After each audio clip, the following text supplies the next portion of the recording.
Isang mahalagang hakbang para sa seguridad ng rehiyon ang inanunsyo ng Estados Unidos sa Shangri-La Dialogue sa Singapore noong huling linggo ng May 2026.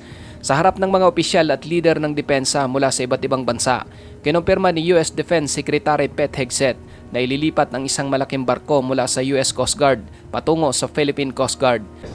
In the past is to announce our recent decision to transfer a 210-foot Reliance-class cutter to your Coast Guard. Bahagi ito ng mas matibay na pagtutulungan ng Estados Unidos at Pilipinas sa ilalim ng Mutual Defense Treaty, lalo na habang patuloy ang tensyon sa mga pinag-aagawang karagatan sa rehiyon ng Asia-Pasipiko. Ang barkong ibibigay sa Pilipinas ay isang 210-foot Reliance-class cutter na idinisenyo para sa matagalang operasyon sa dagat. Bagamat nakatakda na itong i-decommission o iretiro mula sa serbisyo ng Amerika, daraan muna ito sa masusing inspeksyon at pagkukumpuni bago opisyal na ilipat sa Philippine Coast Guard. Ayon sa mga eksperto, napatunayan ang kakayahan ng ganitong uri ng barko sa pagpapatupad ng batas sa dagat, pagsugpo sa smuggling at pagsasagawa ng malalaking search and rescue mission. Ang pangunahing layunin ng paglilipat ng barkong ito ay upang palakasin ang kakayahan ng Philippine Coast Guard sa pagbabantay sa West Philippine Sea, kung saan patuloy ang pagdami ng mga insidente na may kinalaman sa mga dayuhang barko. Sa tulong ng karagdagang cutter, mas madalas at mas malawak na makakapagpatrolya ang Pilipinas nang hindi agad nauubos ang limitadong kagamitan at pondo nito. Makakatulong din ang mas malaking barko upang ipakita na seryoso ang bansa sa pagprotekta sa mga karagatan at yamang nasa loob ng sariling teritoryo at exclusive economic zone. Isa sa pinakamahalagang katangian ng Reliance-class cutter ay ang malawak nitong flight deck sa likurang bahagi ng barko na maaaring gamitin ng mga helicopter at surveillance drone. Dahil dito, mas madali para sa Philippine Coast Guard na mabantayan ang mas malalayong bahagi ng karagatan nang hindi agad naaabot ng barko. Mayroon din itong maayos na sistema ng komunikasyon na makakatulong sa mas mabilis na pagpapalitan ng impormasyon sa pagitan ng mga tauhan sa dagat at ng kanilang command center sa Maynila. May kakayahan ang barkong ito na manatili sa dagat sa loob ng 6 hanggang 8 linggo nang hindi agad nangangailangan ng dagdag na supply ng krudo at pagkain para sa mga tripulante. Mahalaga ang ganitong tagal ng operasyon dahil ang pagbabantay sa West Philippine Sea ay nangangailangan ng matagalang presensya upang masubaybayan ang mga artificial island at mga bahura. Dahil dito, hindi na kailangang pabalik-balik sa pantalan ang mga tauhan ng Philippine Coast Guard, kaya mas magiging maayos ang kanilang operasyon. Samantala, kasabay ng ulat na ito ay patuloy ding pinahusay ng Estados Unidos ang kanilang sariling mga barko upang tumugon sa mga bagong banta sa iba't ibang bahagi ng mundo.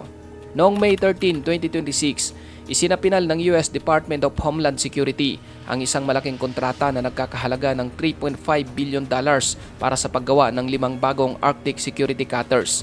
Ang mga modernong polar icebreaker na ito ay idinisenyo upang makapag-navigate sa makakapal na yelo sa Arctic, isang rehiyong unti-unting nagiging sentro ng kompetisyon sa pagitan ng Estados Unidos, Russia at iba pang mga bansa.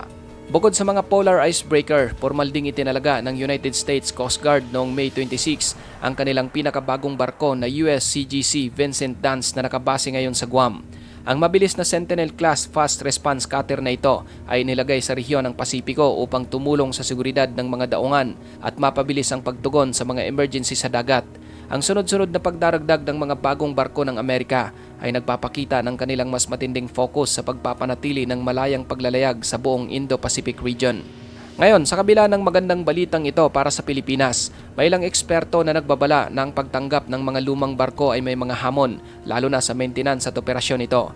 Kailangan ng malaking pondo para sa mga piyesa, gasolina at regular na pagsasanay ng mga Pilipinong tripulante na gagamit ng barko. Gayunpaman, sinabi ng pamahalaan na may kasamang tulong pinansyal at teknikal ang donasyon mula sa Estados Unidos, kaya inaasahan na magiging kapakipakinabang pa rin ang barko sa mahabang panahon. Inaasahang magsisimula ang formal na pagsasanay ng mga tauhan ng Philippine Coast Guard sa Estados Unidos bago matapos ang taon upang mas makilala nila ang sistema ng Reliance-class cutter.